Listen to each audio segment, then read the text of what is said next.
नगर में दो भाई राजू और दीपू नगर के एक गैराज में मैकेनिक का काम करते थे। दोनों बहुत मेहनती थे। एक दिन गैराज में काम करते हुए, भाई मैं सोच रहा था अगर हम ऐसे ही काम करते रहे तो एक दिन अपना एक गैराज खोल लेंगे और फिर जल्दी ही दूसरा और फिर तीसरा और जल्दी ही हर शहर में अपना एक गैराज होगा। ये कहने के बाद दोनों राजू और दीपू अपना काम बंद करके मुस्कुराते हुए ऊपर की ओर देखते हुए अपने ख्यालों में खो जाते हैं। सपने में राजू और दीपू अपने नए गैराज के उद्घाटन की रिबन काट रहे हैं।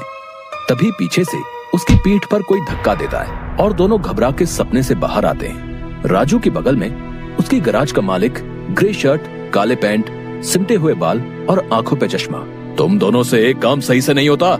कल एक गाड़ी तुम लोगों ने बना के दी थी, ग्राहक का फोन आया था, उनकी गाड़ी से धुआं निकल रहा है और रास्ते में बंद हो गई है। ये 1 महीने में तुम्हारी 8वीं शिकायत है। मैं तुम दोनों को अभी काम से निकालता हूँ। निकल जाओ मेरे गैराज से। मालिक, पर यह भी तो हो सकता है उसकी गाड़ी खराब हो। हमने तो ठीक से ही काम किया था। खराब गाड़ियों को ठीक करना ही हमारा काम है। निकल जाओ यहाँ से। और मालिक दोनों को धक्के मार के बाहर निकाल देता है। राजू और दीपू अपने छोटे से कमरे की बिस्तर पर हैं। सामने की दीवार पर विष्णु भगवान की तस्वीर टंगी है। दीपू राजू से, भाई हम हर जगह मन लगा के काम करते हैं, फिर भी हमें हर जगह से निकाल दिया जाता है। किसी को हमारी कद्र ही नहीं। हाँ भाई, यहाँ किसी को हमारी कद्र नहीं है। चल किसी दूसरी जगह जाते हैं, वहाँ शायद हमारी कीमत हो। भाई पर हम वहाँ करेंगे क्या? याद है माँ कहती थी कि भगवान का नाम लेने से सब मिल जाता है।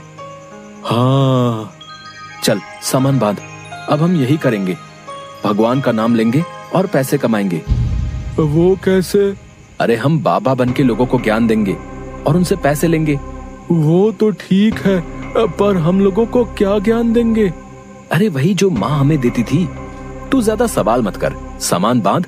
हम राजा सूर्यदेव के चंपक नगर जा रहे हैं। चंपक नगर में राजू और दीपू गेरुए धोती और गेरुई शॉल में, कंधे तक बाल, गले में रुद्राक्ष की माला, पैरों में खड़ाऊ, कंधे पे लटकी मटमैली गठरी, कलाइयों में बंधी रुद्राक्ष की माला, एक बड़े बरगद के पेड़ के नीचे बने चबूतरे के सामने। ये राजा सूर्यदेव का चंपक नगर है। हम यहीं से शुरू करेंगे। दीपू सुन, आज से तेरा नाम दीपू नहीं दीपेश्वर है, समझा? और मैं एक सिद्ध योगी। मैं यहाँ बैठता हूँ और ध्यान करता हूँ। तू नगर में जाके ये खबर फैला कि एक सिद्ध योगी आए हैं जो हर समस्या का हल देते हैं। ठीक है, मैं जाता हूँ।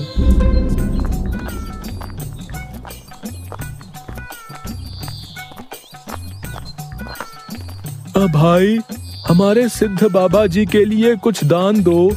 ये कौन से बाबा हैं और कहाँ हैं? बड़े सिद्ध बाबा हैं, उनके पास हर समस्या का हल है। नगर के बाहर जो बड़ा बरगद का पेड़ है ना, वहाँ ठहरे हुए हैं। अगर तुम्हें कोई समस्या हो तो उनसे जाके मिल लो, वो तुम्हें हल जरूर बताएंगे। पर हाँ, दान के लिए कुछ लेकर जरूर आना। हाँ, मैं जरूर आऊंगा। औरों को भी बता दो, पूरे नगर का भला हो जाएगा। जरूर बाबा जी, जरूर। राजू पेड़ के नीचे ध्यान में बैठा हुआ है और दीपू थैले में सामान लेके उसके पास जाता है। मैंने नगर में खबर फैला दी है, जल्दी ही लोग यहाँ आते होंगे। तुम तैयार रहो। मैं तो कब से तैयार हूँ, देखते हैं क्या होता है। राजू फिर से ध्यान में बैठ जाता है। तभी नगर के लोग वहाँ आने लगते हैं और हाथ जोड़ के नीचे बैठे हैं। बाबा, हमारा काम नहीं चल रहा, कृपा करें। आप जो भी दान के लिए लाए हैं बाबा के चरणों में रखें और बाबा से गुरु मंत्र लें। दुकानदार राजू के पास पैसे रखता है और हाथ जोड़कर खड़ा हो जाता है। राजू इशारे से दुकानदार को अपने पास बुलाता है और उसके कान में कहता है, श्री राम, हर बिक्री के समय मन में ये नाम का जाप करो, बिक्री बढ़ जाएगी। याद रहे, अपना ये मंत्र किसी को नहीं बताना, अपनी पत्नी को भी नहीं। जैसी आपकी आज्ञा बाबा जी। महाराज, आप राजकुमारी के लिए एक योग्य वर तलाश रहे थे।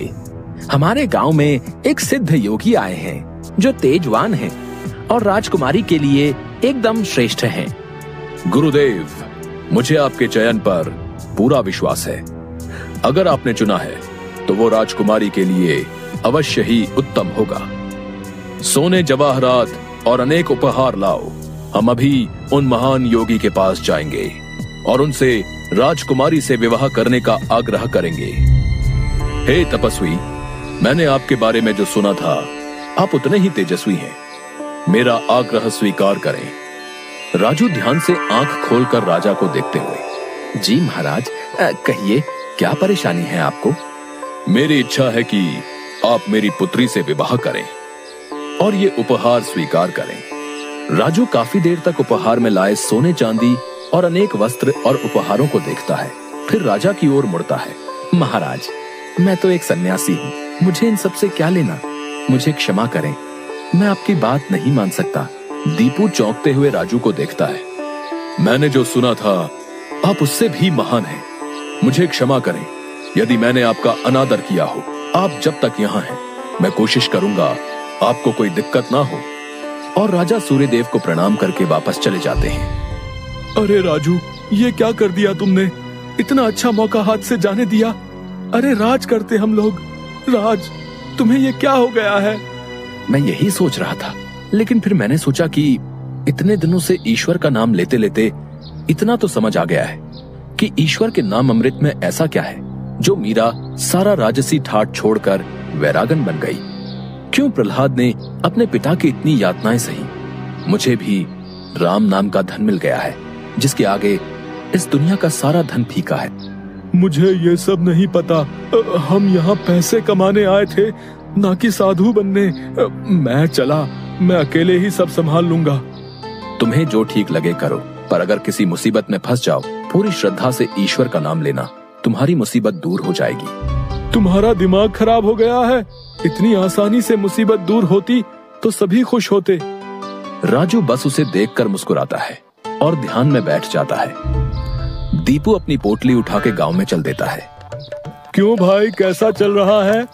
हाँ भाई, सब बढ़िया है और अब घर में सुख शांति भी है।